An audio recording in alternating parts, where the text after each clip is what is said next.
শুধু বিধাতার সৃষ্টি নহ তুমি নারী, পুরুষ করেছে তোরে সৌন্দর্য সঞ্চারী আপন অন্তর হতে।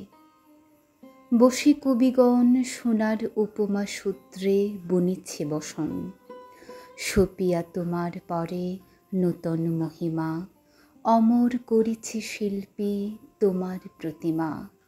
কত বর্ণ কত গন্ধ ভূষণ কত না, সিন্ধু হতে মুক্তা আসে খনি হতে সোনা, বসন্তের বন হতে আসে পুষ্পভার, চরণ রাঙাতে কীট দেয় প্রাণ তার।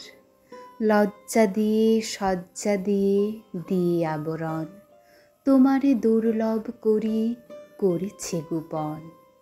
পড়েছে তোমার পরে প্রদীপ্ত বাসনা, অর্ধেক মানবে তুমি অর্ধেক কল্পনা।